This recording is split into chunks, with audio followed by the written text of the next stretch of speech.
সুপ্রিয় শিক্ষার্থীরা, তোমরা কেমন আছো? আশা করি ভালো আছো। আজ দ্বাদশ শ্রেণীর ব্যবসা সংগঠন ও ব্যবস্থাপনা দ্বিতীয় পত্রের পঞ্চম অধ্যায়ের কর্মী সংস্থান নিয়ে আলোচনা করব। আজকের আলোচ্য বিষয়ের মধ্যে রয়েছে কর্মী সংস্থানের সুবিধা, বিভিন্ন উৎসের সুবিধা অসুবিধা, কর্মী নির্বাচন এবং কর্মী নিয়োগ পদ্ধতি। তো চলো মূল আলোচনায় যাওয়া যাক। প্রথমে আসো কর্মী সংগ্রহের উৎস। তো আমরা জানি যে কর্মী সংগ্রহের দুটি উৎস রয়েছে, একটা হচ্ছে অভ্যন্তরীণ উৎস আর একটা হচ্ছে বাহ্যিক উৎস। অভ্যন্তরীণ উৎস হচ্ছে প্রতিষ্ঠানের ভিতর থেকে যে সমস্ত কর্মী সংগ্রহ করা হয় সেগুলোকে বলা হয় অভ্যন্তরীণ কর্মী উৎস। আর প্রতিষ্ঠানের বাহির থেকে যদি কোনো কর্মী সংগ্রহ করা হয় সেটাকে বলা হয় বাহিরের উৎস থেকে কর্মী সংগ্রহ। প্রত্যেকটি উৎসেরই সুবিধা এবং অসুবিধা রয়েছে। তো আজকে আমরা এই সুবিধা এবং অসুবিধাগুলো নিয়ে প্রথমে আলোচনা করব। প্রথমে আসা যাক অভ্যন্তরীণ উৎস থেকে কর্মী সংগ্রহের সুবিধাগুলো কি কি। প্রথমে আসো যে আনুগত্য প্রতিষ্ঠা। প্রতিষ্ঠানের অভ্যন্তর থেকে যদি কর্মী সংগ্রহ করা হয় তাহলে প্রতিষ্ঠানের প্রতি কর্মীদের আনুগত্য বৃদ্ধি পায়। মর্তুজা, আমাকে শুনতে পাচ্ছ? জি স্যার, শুনতে পাচ্ছি স্যার। আচ্ছা, ওকে। তাহলে প্রতিষ্ঠানের অভ্যন্তর থেকে যদি কর্মী সংগ্রহ করা হয় তাহলে প্রতিষ্ঠানের প্রতি কর্মীদের আনুগত্য বৃদ্ধি পায় এবং প্রতিষ্ঠানকে সর্বোচ্চ সেবা দেওয়ার চেষ্টা করে। এজন্য প্রতিষ্ঠানের প্রতি কর্মীদের আনুগত্য এবং প্রীতিবোধ সৃষ্টি করার জন্য অভ্যন্তরীণ উৎস থেকে কর্মী সংগ্রহ করা হয়। এতে প্রতিষ্ঠানের উৎপাদন বৃদ্ধি পায় এবং প্রতিষ্ঠান লাভের সম্মুখীন হয়। এজন্য প্রতিষ্ঠানের প্রতি আনুগত্য এবং প্রতিষ্ঠানের প্রতি তাদের যে দৃঢ় প্রতিজ্ঞা, এই প্রতিজ্ঞা সৃষ্টি করার জন্য অভ্যন্তরীণ উৎস থেকে কর্মী সংগ্রহ করা হয়। 2 নম্বর হচ্ছে যোগ্য কর্মী সংগ্রহ। অভ্যন্তরীণ উৎস থেকে যদি কর্মী সংগ্রহ করা যায় তাহলে প্রতিষ্ঠানের পক্ষে যোগ্য এবং দক্ষ কর্মী বাছাই করা সহজ হয়। কেননা প্রতিষ্ঠানে যারা কাজ করে তাদের মধ্যে কে যোগ্য, কে দক্ষ, কে অধিক পরিশ্রমী এবং কে ভালো কাজ করে এগুলো তাদের আগে থেকে জানা থাকে। ফলে যোগ্য এবং দক্ষ কর্মীকে নির্দিষ্ট পদে নিয়োগ করা বা পদোন্নতি দেওয়া সম্ভব হয়। তাহলে দেখা যাচ্ছে যে প্রতিষ্ঠানের ভিতরে থেকে যদি কর্মী সংগ্রহ করা হয় তাহলে যোগ্য এবং দক্ষ কর্মী সংগ্রহ করা সম্ভব হয়। এবার আসো কর্মীদের মনোবলের উন্নয়ন। প্রতিষ্ঠানের ভিতর থেকে যদি কর্মী সংগ্রহ করা হয় সেটা পদোন্নতির মাধ্যমে হোক আর এক পদ থেকে অন্য পদে স্থানান্তরের মাধ্যমে হোক, সেটা কর্মীদের মনোবল উন্নয়ন করে। কেননা প্রতিষ্ঠানের ভিতর থেকে যখন পদোন্নতি দিয়ে কর্মী সংগ্রহ করা হয় তখন ওই সমস্ত কর্মীর উৎসাহ, উদ্দীপনা, আগ্রহ আরো বেড়ে যায়। ফলে তারা অধিক আগ্রহ সহকারে প্রতিষ্ঠানের উন্নয়নের জন্য তারা কাজ করে এবং প্রতিষ্ঠানকে সামনের দিকে এগিয়ে নিয়ে যায়। কারণ মনোবল যদি উন্নত থাকে তাহলে তারা কাজে আগ্রহ পায় এবং আন্তরিকতার সঙ্গে কাজ সম্পন্ন করে। এজন্য কর্মীদের মনোবল বৃদ্ধি করার ক্ষেত্রে অভ্যন্তরীণ উৎস থেকে কর্মী সংগ্রহ করা প্রয়োজন। এরপরে আসো শ্রমিক ঘূর্ণায়মানতা হ্রাস। এটাকে বলা হয় লেবার টার্নওভার। লেবার টার্নওভার হচ্ছে যে এক প্রতিষ্ঠান ছেড়ে অন্য প্রতিষ্ঠানে কর্মী যাওয়ার যে প্রবণতা, এটাকে বলা হয় শ্রম ঘূর্ণায়মানতা বা শ্রমিক ঘূর্ণায়মানতা। তো প্রতিষ্ঠানের অভ্যন্তর থেকে যখন কর্মী সংগ্রহ করা হবে, বিশেষ করে পদোন্নতির মাধ্যমে কর্মী সংগ্রহ করা হবে, তখন প্রতিষ্ঠানের শ্রমিক ঘূর্ণায়মানতা হ্রাস পায়। অর্থাৎ প্রতিষ্ঠান ছেড়ে অন্য প্রতিষ্ঠানে যাওয়ার যে প্রবণতা এটা কমে আসে। কেননা শ্রমিক কর্মচারীরা তখন মনে করে যে আমাদের প্রতিষ্ঠানে পদোন্নতির সুযোগ রয়েছে, ফলে অন্য প্রতিষ্ঠানে যাওয়ার প্রয়োজন নেই। এজন্য প্রতিষ্ঠানের শ্রম ঘূর্ণায়মানতা হ্রাস করার জন্য অভ্যন্তরীণ উৎস থেকে কর্মী সংগ্রহ করা প্রয়োজন। এরপরে আসো ব্যয় হ্রাস। প্রতিষ্ঠানের ব্যয় হ্রাসের জন্য অভ্যন্তরীণ উৎস থেকে কর্মী সংগ্রহ করা একান্ত প্রয়োজন। কারণ প্রতিষ্ঠানের বাহির থেকে যখন কর্মী সংগ্রহ করা হয় তখন সেখানে পত্রিকায় বিজ্ঞাপন দিতে হয়, তারপরে হচ্ছে নিয়োগ প্রক্রিয়া সম্পন্ন করার জন্য লিখিত পরীক্ষার ব্যবস্থা করতে হয়, ভাইবার আয়োজন করতে হয়। ফলে এটা অনেক ব্যয়বহুল। এই ব্যয়বহুল ব্যয় কমানোর জন্য প্রতিষ্ঠানের অভ্যন্তর থেকে আমরা কর্মী সংগ্রহ করতে পারি। তাহলে প্রতিষ্ঠানের ব্যয় হ্রাস করার জন্য প্রতিষ্ঠানের অভ্যন্তর থেকে আমরা কর্মী সংগ্রহ করতে পারি। এরপরে আসো নৈতিকতার মান উন্নয়ন। প্রতিষ্ঠানের শ্রমিক কর্মচারীদের নৈতিকতার মান বৃদ্ধি করার জন্য ফারদিন আসছো? হ্যালো ফারদিন,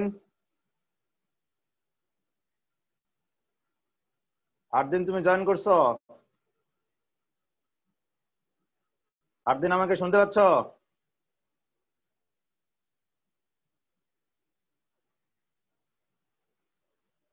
তাহলে শ্রমিক কর্মচারীদের নৈতিকতার মান বৃদ্ধি করার ক্ষেত্রে অভ্যন্তরীণ উৎস থেকে কর্মী সংগ্রহ করা প্রয়োজন। কারণ নৈতিক মনোবল একটা গুরুত্বপূর্ণ বিষয়। শ্রমিকদের যদি নৈতিক মনোবল হ্রাস পায় অথবা নৈতিক মনোবলে প্রভাব বিস্তার করে তাহলে তারা ভালোভাবে কাজ সম্পন্ন করতে পারে না। এজন্য শ্রমিকদের নৈতিকতার মান উন্নয়নের ক্ষেত্রে অভ্যন্তরীণ উৎস থেকে কর্মী সংগ্রহ করা একান্ত প্রয়োজন। এরপরে আছে কাজের স্বাভাবিকতা রক্ষা।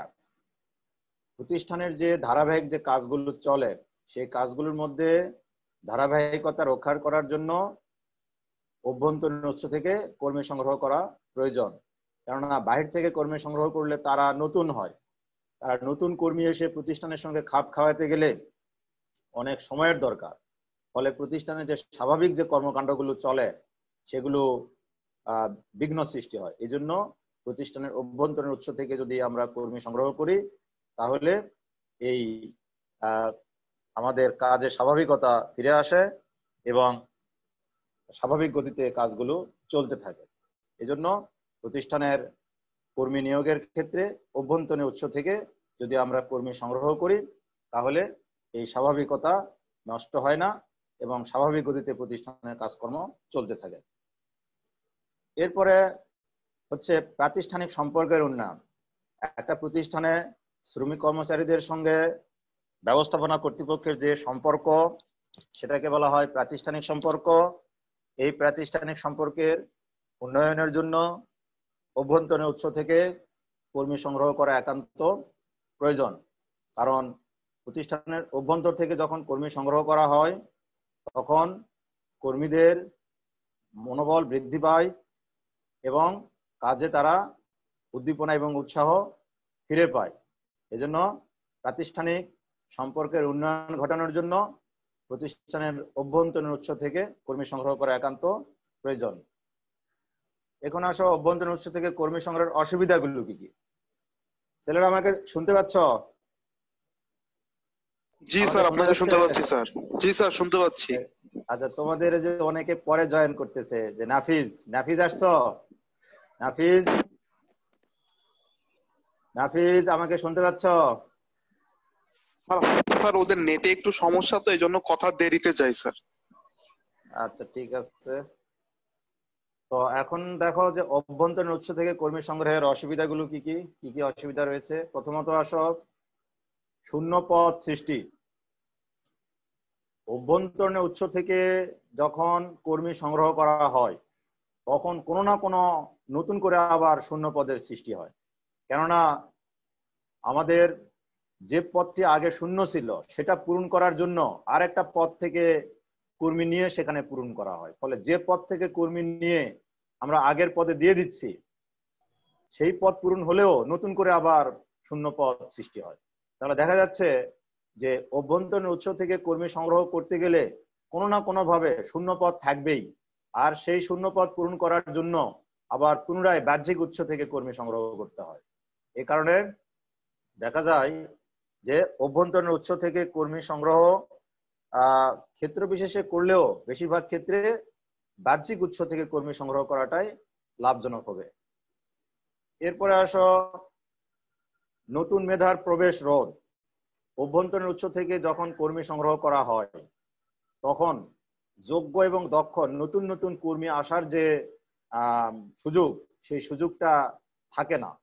নতুন মেধার প্রবেশটা বন্ধ হয়ে যায়, কেননা পুরাতনদের মধ্য থেকেই পদোন্নতি দিয়ে বা অন্য কোনোভাবে কর্মী শূন্যপদ পূরণ করা হয়। ফলে নতুন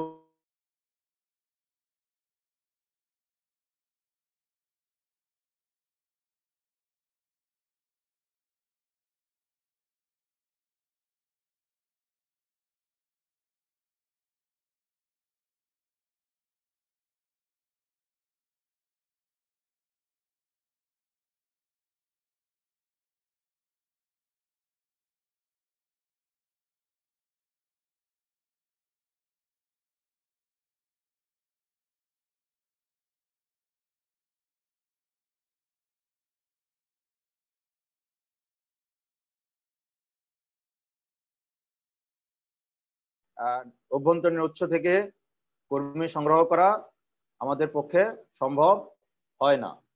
এজন্য দেখা যায় যে চূড়ান্তভাবে নির্বাচন করার ক্ষেত্রে আমাদের জটিলতার সৃষ্টি হয়।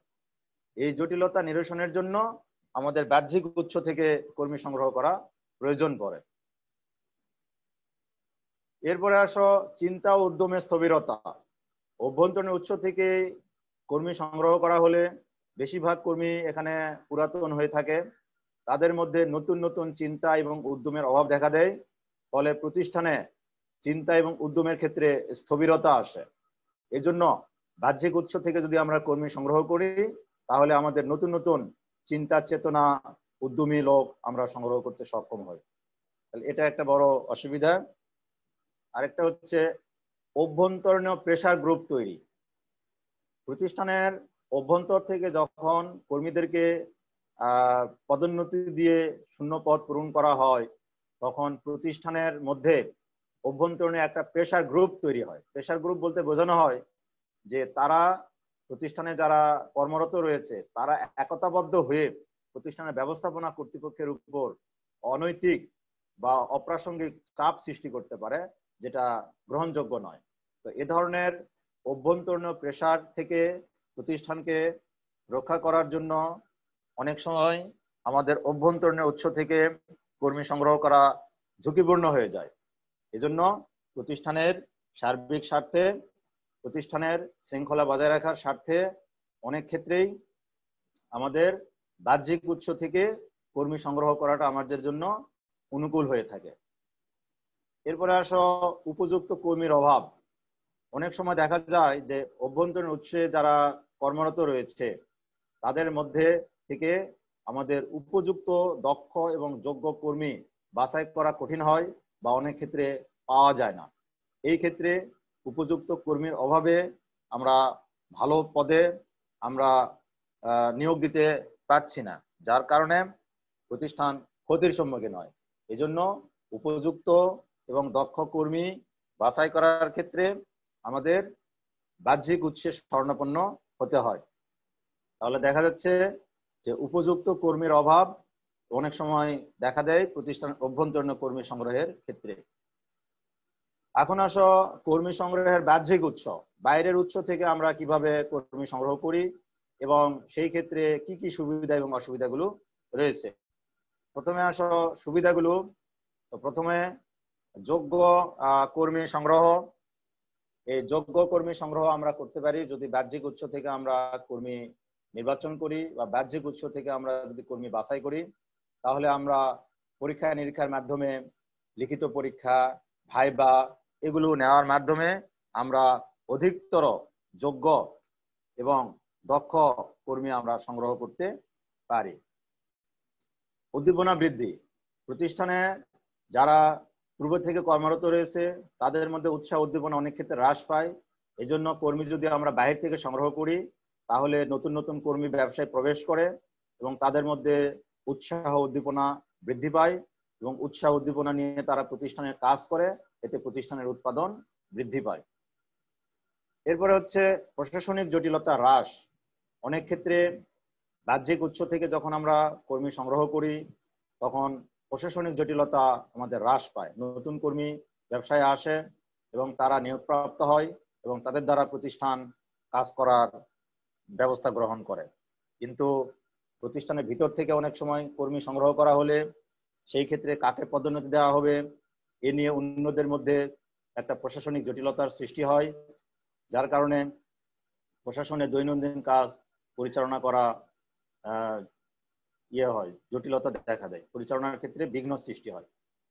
এরপরে আসো নতুন কর্মসংস্থানের সুযোগ সৃষ্টি।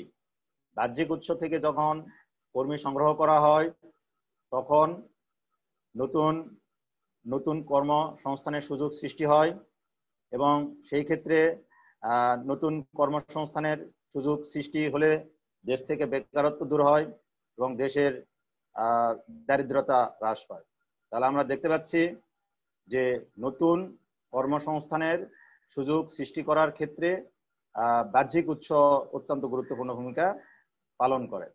এজন্য আমাদের কর্মসংস্থানের সুযোগ সৃষ্টি করার ক্ষেত্রে আমাদের বাহ্যিক উৎস আমাদের ব্যবহার করা উচিত। এরপরে আসো কর্মী সংগ্রহের বাহ্যিক উৎসের অসুবিধাগুলো দেখো। অসুবিধাগুলোর মধ্যে রয়েছে 1 নম্বর রয়েছে ব্যয় বৃদ্ধি। প্রতিষ্ঠানের বাহ্যিক উৎস থেকে যখন কর্মী সংগ্রহ করা হয় তখন প্রতিষ্ঠানের ব্যয় বৃদ্ধি পায় এবং প্রতিষ্ঠানের ব্যয় যখন বৃদ্ধি পায় তখন কিন্তু আয়ের পরিমাণটা তুলনামূলকভাবে কমে আসে। এই জন্য প্রতিষ্ঠানের অপ্রাসঙ্গিক ব্যয় কমানোর জন্য অনেক সময় প্রতিষ্ঠানের বাহ্যিক উৎস থেকে কর্মী সংগ্রহ করাটা ঠিক হয় না। এজন্য প্রতিষ্ঠানের ব্যয় হ্রাসকল্পে বাহ্যিক উৎস থেকে কর্মী সংগ্রহ করাটা আমাদের বাদ রাখা উচিত। সময় সাপেক্ষ। বাহ্যিক উৎস থেকে কর্মী সংগ্রহের আরেকটা বড় অসুবিধা হচ্ছে যে এটা সময় সাপেক্ষ ব্যাপার। কারণ বাহ্যিক উৎস থেকে কর্মী সংগ্রহ করতে গেলে প্রথমে পত্রিকায় বিজ্ঞপ্তি দিতে হয়, বিজ্ঞপ্তি অনুযায়ী আবেদনপত্র বাছাই করতে হয়, লিখিত পরীক্ষা গ্রহণ করতে হয়, এরপর সাক্ষাৎকার বা ভাইবা নিতে হয়, এরপরে চূড়ান্তভাবে তাদেরকে নিয়োগ দিতে হয়। এই যে প্রক্রিয়াটা অনেক সময় সাপেক্ষ ব্যাপার। এই জন্য অনেক দ্রুত গতিতে প্রতিষ্ঠানে কর্মী নিয়োগ দেওয়া সম্ভব হয় না। এতে প্রতিষ্ঠানের অনেক কাজে বাধার সৃষ্টি হয়। তাহলে দেখা যাচ্ছে যে কর্মী বাহ্যিক উৎস থেকে সংগ্রহ একটা সময় সাপেক্ষ ব্যাপার। এরপরে আসো মনোবল হ্রাস। বাহ্যিক উৎস থেকে কর্মী সংগ্রহ করলে প্রতিষ্ঠানের ভিতরে যারা কর্মরত রয়েছে তাদের মনোবল অনেক সময় হ্রাস পায়। এই মনোবল হ্রাস পাওয়ার কারণে তারা মনোযোগ দিয়ে প্রতিষ্ঠানে কাজ করতে পারে না এবং প্রতিষ্ঠানের কাজের ক্ষেত্রে বিঘ্নতার সৃষ্টি হয়। এজন্য অনেক সময় এই মনোবল বৃদ্ধি করার জন্য প্রতিষ্ঠানের বাহ্যিক উৎস থেকে কর্মী সংগ্রহ না করে প্রতিষ্ঠানের ভিতরের উৎস থেকে কর্মী সংগ্রহ করাটাই উপযুক্ত বলে মনে করতে হবে। সমন্বয় বিধানে সমস্যা। প্রতিষ্ঠানে যারা কর্মরত রয়েছে বিভিন্ন ক্ষেত্রে তাদের মধ্যে সমন্বয় বিধান করার ক্ষেত্রে অনেক সময় জটিলতার সৃষ্টি হয় যদি বাহ্যিক উৎস থেকে কর্মী সংগ্রহ করা হয়। কেননা নতুন নতুন কর্মী ব্যবসায়ে প্রবেশ করে, তারা প্রতিষ্ঠানের নিয়ম কানুন সম্পর্কে তাৎক্ষণিকভাবে অবগত থাকে না, যার কারণে প্রতিষ্ঠানে বিভিন্ন বিভাগের মধ্যে বিভিন্ন কাজের মধ্যে সমন্বয় সাধনের ক্ষেত্রে জটিলতার সৃষ্টি হয়। এরপরে আসা উপযুক্ত কর্মী বাছাইয়ের সমস্যা। প্রতিষ্ঠানের উপযুক্ত কর্মী অনেক সময় বাছাই করা সমস্যা হয় যদি বাহ্যিক উৎস থেকে কর্মী সংগ্রহ করা হয়। কেননা প্রকৃতপক্ষে আমরা জানতে পারি না যে কারা কাজের জন্য দক্ষ এবং পারদর্শী, কারণ তারা সবাই নতুন থাকে। এই নতুনদের মধ্য থেকে যোগ্য এবং দক্ষ কর্মী বাছাই করা অনেক সময় সাপেক্ষ ব্যাপার এবং অনেক জটিল ব্যাপার, যার কারণে অনেক সময়ই আমরা উপযুক্ত এবং দক্ষ কর্মী আমরা বাছাই করতে ব্যর্থ হই। এরপরে আসো কর্মী নির্বাচন। কর্মী নির্বাচন বলতে কি বোঝায় সেটা আমরা এখন দেখব। যে কর্মী নির্বাচন হচ্ছে কর্মী বাছাই করা। যে সমস্ত কর্মী আমরা সংগ্রহ করলাম, এই সংগৃহীত কর্মীদের মধ্য থেকে যোগ্য এবং দক্ষ কর্মী প্রতিষ্ঠানের জন্য বাছাই করার যে প্রক্রিয়া, সেই প্রক্রিয়াকেই বলা হয় কর্মী নির্বাচন। কর্মী নির্বাচনের মাধ্যমে আমরা কর্মী বাছাই করি। তাহলে কর্মী নির্বাচন বলতে কি বোঝায়? যে কর্মী সংগ্রহ প্রক্রিয়ায় আগত চাকরি প্রার্থীদের মধ্য থেকে প্রয়োজনীয় সংখ্যক যোগ্য কর্মী বাছাইয়ের কাজকে কর্মী নির্বাচন বলে। তাহলে আমরা দেখতে পাচ্ছি যে যোগ্য এবং দক্ষ কর্মী বাছাই করার যে প্রক্রিয়াটা, সেটাকেই বলা হয় কর্মী নির্বাচন। প্রথমে আসে কর্মী সংগ্রহ, সংগ্রহীত কর্মীদের মধ্যে থেকে দক্ষ, যোগ্য এবং পারদর্শক কর্মী বাছাই বা নির্বাচন করা, এটাই হলো কর্মী নির্বাচন। এই বাছাই কিভাবে করা হয়? এই বাছাইটা করা হয় লিখিত পরীক্ষা গ্রহণ করার মাধ্যমে এবং মৌখিক পরীক্ষা গ্রহণ করার মাধ্যমে আমরা প্রতিষ্ঠানের জন্য যোগ্য এবং দক্ষ কর্মী চূড়ান্তভাবে বাছাই করতে পারি। তাহলে সংগৃহীত কর্মীদের মধ্য থেকে প্রতিষ্ঠানের জন্য যোগ্য এবং দক্ষ কর্মী বাছাই করার যে প্রক্রিয়া, সেটাকে বলা হয় কর্মী নির্বাচন। এখন আসো কর্মী নির্বাচন পদ্ধতি কি, কিভাবে আমরা কর্মী নির্বাচন করব। কর্মী নির্বাচনের চূড়ান্ত পদ্ধতিটা কতগুলো ধাপ বা প্রক্রিয়ার মাধ্যমে সম্পন্ন হয়। এই ধাপ বা প্রক্রিয়াগুলোকে ধারাবাহিকভাবে একটা প্রক্রিয়া বা পদ্ধতি হিসেবে অভিহিত করা হয়। এই পদ্ধতিতে কতগুলো পর্যায় আছে, এই পর্যায়গুলো অতিক্রমের মাধ্যমে আমরা প্রতিষ্ঠানে চূড়ান্তভাবে কর্মী নিয়োগ করতে পারি। প্রথমে আসো যে আবেদনপত্র গ্রহণ ও বাছাই। আবেদনপত্র গ্রহণ ও বাছাই করা। প্রতিষ্ঠানের কর্মী নিয়োগের ক্ষেত্রে প্রথমেই আবেদনপত্র গ্রহণ এবং বাছাই করতে হয়। যারা প্রতিষ্ঠানের চাকরির জন্য আবেদন করে, এরকম হাজার হাজার শত শত আবেদনপত্র পাওয়া যায়। সেই আবেদনপত্রগুলো আসার পরে সেগুলো বাছাই করতে হয় যে সব আবেদনপত্রগুলো সঠিক আছে কিনা। কারণ অনেক আবেদনপত্র অসম্পূর্ণ থাকে, অনেক আবেদনপত্রে প্রয়োজনীয় শিক্ষাগত যোগ্যতা থাকে না, প্রয়োজনীয় সার্টিফিকেট থাকে না, ব্যাংক ড্রাফট থাকে না, এবং অন্যান্য বয়সের ক্ষেত্রেও জটিলতার সৃষ্টি হয়। যার কারণে আবেদনপত্রগুলো প্রথমে গ্রহণ করার পর সেগুলো বাছাই করতে হয়। বাছাই করলে সেখানে অনেক আবেদনপত্র প্রাথমিকভাবেই বাদ পড়ে যায়। তাহলে আবেদনপত্র বাছাই করার মাধ্যমে আবেদনপত্রগুলো, অসম্পূর্ণ আবেদনপত্রগুলোকে বাদ দেওয়া হয় এবং বাদ দেওয়ার পরে যে সঠিক আবেদনপত্র যেগুলো ছিল সেগুলো নিয়ে পরবর্তীতে নির্বাচনের কাজে হাত দিতে হয়। এজন্য আমাদের প্রথম কাজ হচ্ছে আবেদনপত্র গ্রহণ করার পর সেই আবেদনপত্রগুলো সঠিক আছে কিনা এবং যোগ্য আবেদনকারী যারা আছে তাদেরকেই আমরা শুধু পরবর্তীতে লিখিত পরীক্ষার জন্য আহ্বান জানাবো। এই জন্য আবেদনপত্র গ্রহণ এবং বাছাই প্রথম ধাপে করতে হবে। এর পরের ধাপ হচ্ছে নিযুক্তি পরীক্ষায় অংশগ্রহণের আবেদনপত্র ইস্যু। আমরা প্রাথমিকভাবে যে আবেদনপত্রগুলো বাছাই করলাম, এই আবেদনপত্রগুলো বাছাই করার পর প্রাথমিকভাবে যারা যোগ্য বলে বিবেচিত হলো তাদেরকে নিযুক্তি পরীক্ষায় অংশগ্রহণের জন্য তাদেরকে আমন্ত্রণ জানাতে হবে এবং আমন্ত্রণ জানানোর জন্য তাদের কাছে চিঠি ইস্যু করতে হবে যে আপনাদের এত তারিখের আবেদনের প্রেক্ষিতে আপনাদের নিয়োগের জন্য বা আপনাদেরকে বাছাই করার জন্য আমরা এত তারিখে একটা লিখিত পরীক্ষায় ব্যবস্থা করেছি, এই পরীক্ষায় আপনারা অংশগ্রহণ করেন। এইভাবে তাদের কাছে একটি পত্র ইস্যু করে তাদেরকে আমাদের লিখিত পরীক্ষায় অংশগ্রহণের জন্য আমন্ত্রণ জানাতে হবে। এই আমন্ত্রণ পত্র পাওয়ার পর যারা চাকরি প্রার্থী আছে তারা সংশ্লিষ্ট প্রতিষ্ঠানে এসে এই নিয়োগ পরীক্ষায় অংশগ্রহণের জন্য অবতীর্ণ হয়।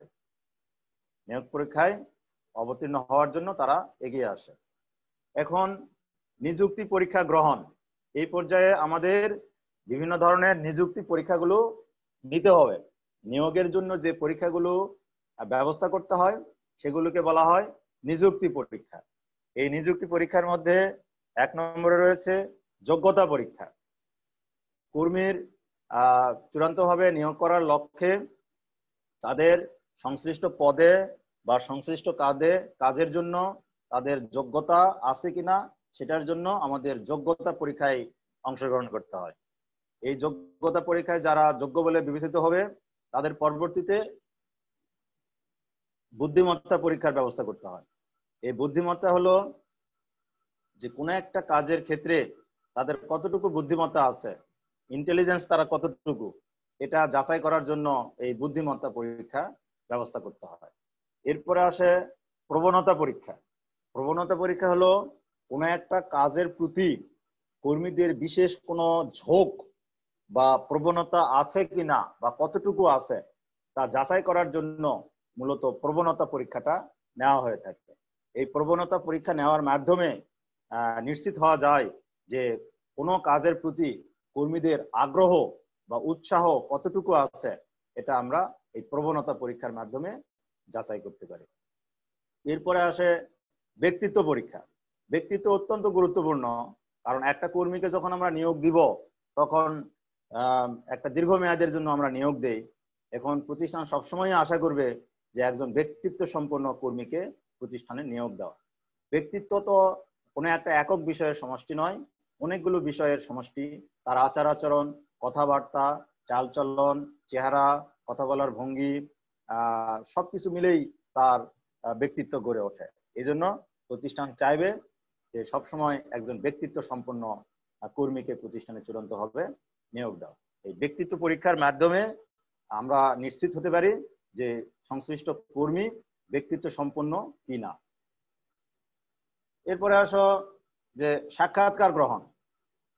লিখিত পরীক্ষায় বা বিভিন্ন নিযুক্তি পরীক্ষায় যারা যোগ্য বলে বিবেচিত হলো বা বিবেচিত হবে তাদেরকে প্রয়োজনে সাক্ষাৎকারের জন্য তাদেরকে আহ্বান জানানো হবে। কারণ সাক্ষাৎকারে তাদের জন্য সামনাসামনি তারা আসে, সামনাসামনি এসে তাদেরকে আমরা তাদের চেহারা দেখি, তাদের আচার আচরণ দেখি, তাদের কথাবার্তা আমরা অবলোকন করি এবং তার প্রেক্ষিতে আমরা তাকে চূড়ান্তভাবে প্রতিষ্ঠানের জন্য যোগ্য মনে করি কিনা এটা আমরা যাচাই বাছাই করি। সাক্ষাৎকারের মাধ্যমে আমরা বিভিন্ন প্রশ্ন জিজ্ঞাসা করি, প্রশ্নের উত্তর দেওয়ার, কথা বলার ধরন তার কিরকম, সে কথা বলতে পারে কিনা বা বিভিন্ন পরিস্থিতি মোকাবেলা দেওয়ার মতো তার ক্যাপাসিটি আছে কিনা, এই বিষয়গুলো আমরা সাক্ষাৎকার গ্রহণের মাধ্যমে আমরা চূড়ান্তভাবে জানতে পারি। তাহলে চূড়ান্তভাবে নির্বাচন করার ক্ষেত্রে সাক্ষাৎকার গ্রহণও একটা গুরুত্বপূর্ণ পর্যায়। তো সাক্ষাৎকার গ্রহণের মাধ্যমে আমরা একদিকে যেমন চাকরি প্রার্থীর ফিজিক্যাল অ্যাপিয়ারেন্স দেখতে পাই, অন্যদিকে তার কাজ করার সামর্থ্য, কথা বলার যোগ্যতা এগুলো আছে কিনা এগুলো সম্পর্কে আমরা অবগত হতে পারি। এরপর আসো প্রাথমিক নির্বাচন। সাক্ষাৎকার পরীক্ষায় যারা যোগ্য বলে বিবেচিত হবে তাদেরকে প্রতিষ্ঠান প্রাথমিকভাবে নির্বাচন করবে এবং তাদেরকে চূড়ান্তভাবে নির্বাচন করার জন্য আরো কিছু তথ্য সংগ্রহ করবে। তাহলে সাক্ষাৎকার পরীক্ষায় যারা উত্তীর্ণ হবে তাদেরকে প্রতিষ্ঠানে প্রাথমিকভাবে নির্বাচনের ব্যবস্থা করা হবে, নিয়োগ দেওয়ার ব্যবস্থা করা হবে। এরপরে তাদের সম্পর্কে আরো অধিকতর তথ্য সংগ্রহ করতে হবে। এই তথ্যগুলোর মধ্যে রয়েছে ব্যক্তিগত অনুসন্ধান, ইতিহাস অনুসন্ধান।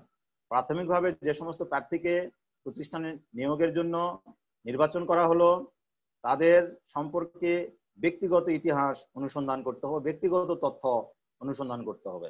কারণ একজন কর্মীর বিরুদ্ধে কোনো ফৌজদারি অপরাধ আছে কিনা, আইন শৃঙ্খলা বাহিনীর কোনো রিপোর্ট আছে কিনা, তার ব্যক্তিগত আচার আচরণ কেমন, স্বভাব চরিত্র কেমন, কোনো মামলা মোকদ্দমা তার সম্পর্কে আছে কিনা এবং রাষ্ট্রবিরোধী বা দেশ বিরোধী কোনো কর্মকাণ্ডের সঙ্গে সেই ব্যক্তি জড়িত কিনা, এই বিষয়গুলো সম্পর্কে তথ্য অনুসন্ধান করতে হবে।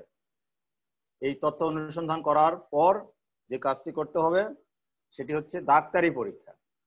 একজন কর্মীকে চূড়ান্তভাবে নির্বাচন করার আগে তার ডাক্তারি পরীক্ষা সম্পন্ন করতে হবে। কারণ ওই ব্যক্তি ডাক্তারি পরীক্ষা করা হলে গুরুত্বপূর্ণ কোনো রোগ বা জটিল কোনো রোগে ভুগতেছে কিনা সেটা জানা যাবে। এজন্য ডাক্তারি পরীক্ষা অত্যন্ত গুরুত্বপূর্ণ।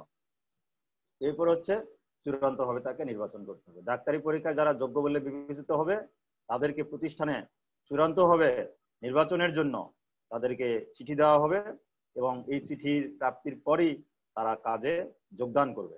এইভাবে একটা প্রতিষ্ঠানে যোগ্য এবং দক্ষ কর্মী আমরা নির্বাচন করতে পারি।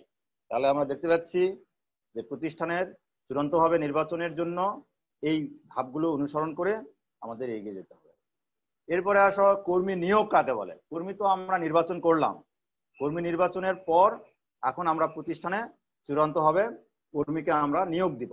তো নিয়োগ বলতে কি বোঝায় দেখো, নিয়োগ হচ্ছে কর্মী নির্বাচন প্রক্রিয়ায় বিভিন্ন পরীক্ষা নিরীক্ষা এবং খোঁজ খবর গ্রহণের পর যখন কোনো নির্দিষ্ট ব্যক্তিকে কোনো পদে নিয়োগদানের সিদ্ধান্ত গৃহীত হয় তখন তা কার্যকর করার জন্য যে প্রক্রিয়া অবলম্বন করা হয় তাকে কর্মী নিয়োগ বলে।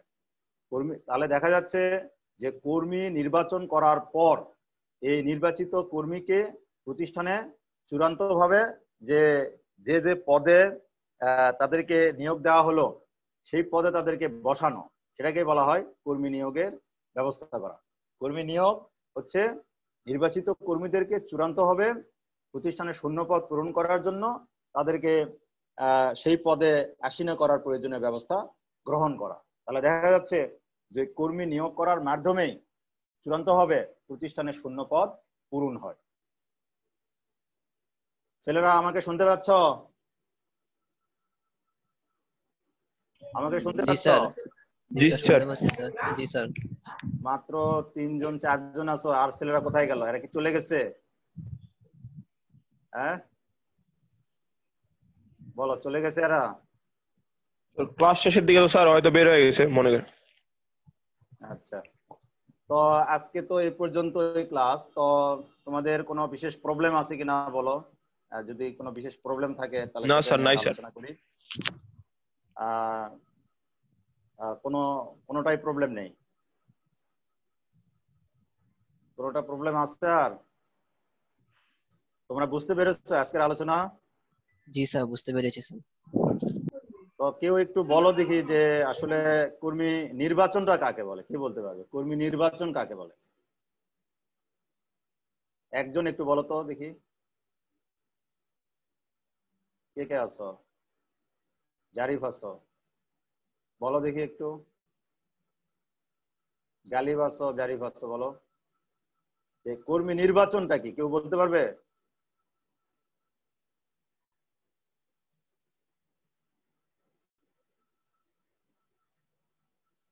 তাহলে কি আমি শেষ করে দেবো আজকে? হ্যালো, শেষ করে দিব? তাহলে আমরা আজকে শেষ করে দেই। তো তোমরা ভালো থেকো, সুস্থ থেকো, আল্লাহ হাফেজ।